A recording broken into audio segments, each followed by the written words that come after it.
Voice of the Sea, learning from experts across the ocean. Welcome to Voice of the Sea. This time on Voice of the Sea, we're at the Pacific Aquaculture and Coastal Resources Center at UH Hilo.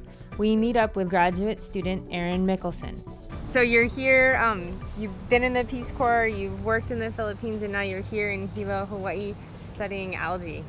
That's right. My graduate professor is Dr. Hawes, and You can just talk to me. Okay. My graduate professor is Dr. Hawes, and she has me doing some research on algae at the moment. I'm currently researching two species of edible Hawaiian seaweeds. This is Asparagopsis taxiformis, or limu kohu known locally. And this is a unique species because it's got two different phases of its life, which have two really interesting purposes. One of which is that you have this gametophyte, which means that it produces eggs and sperm like you and I, and it's edible. And this is what you see in the grocery stores and in poke. And the other phase of its life is the tetrasporophyte, which is hardly visible to the naked eye. It's just a little free-floating fuzz, but it has a high concentration of these halogenated secondary metabolites, which is a fancy word for stuff that animals don't want to eat. And those have antiviral properties. So they could potentially be used as an HIV retroviral or a preservative for pharmaceuticals and cosmetics. So we've been here talking all about aquaculture in terms of making food that we can eat, but now we're talking about aquaculture in terms of making medicine that might help us from being sick. Exactly. And another cool thing about the species is that you could use it, you could grow it using effluent from fish ponds. So that you're not only growing this valuable species for both medicine and food, but you're also treating the water that's coming out and pulling out all of that waste from it and using it as fertilizer to grow. Very cool.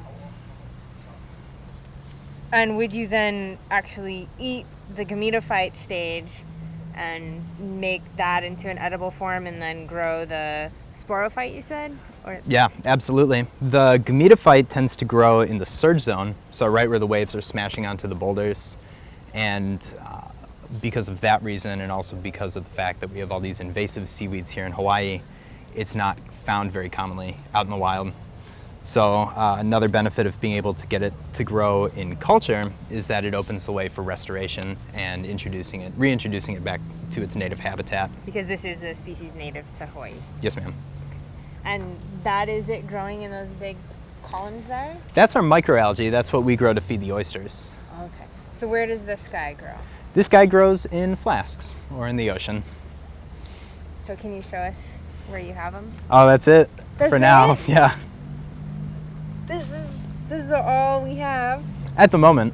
And we haven't set up a lab to produce spores from this individual here? It's enough to get, I don't know if we would be able to see it with the camera, but some of these fronds are female and some are male, and the ones that are female actually have small little balls growing on them, and those are what release the spores that form the next phase of its life.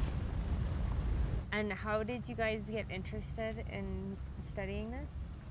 Well, mostly for its potential as a effluent reducer in fish ponds, but it's also a form of livelihood that could happen here in Hawaii.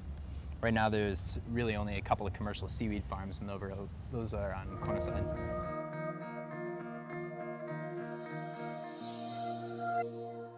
Turn your love of the ocean into a lifelong career. Join NOAA, the National Oceanic and Atmospheric Administration, as we unlock the secrets in the deep oceans, track rapidly moving storms, model climate trends, protect and preserve our marine resources, and so much more. It's all in a day's work at NOAA. Find a career that makes a world of difference, enriching life through science, service, and stewardship. NOAA. The Curriculum Research and Development Group in the College of Education at the University of Hawaii at Manoa. CRDG has been providing quality educational programs and services for over 40 years, serving students, teachers, parents, educators, and experts around the world and here in Hawaii. The Curriculum Research and Development Group, improving schools, improving education. CRDG.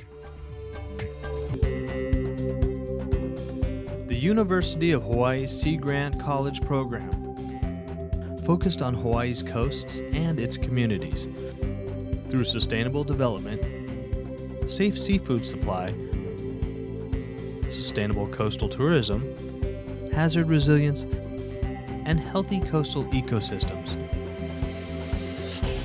Hawaii's Sea Grant.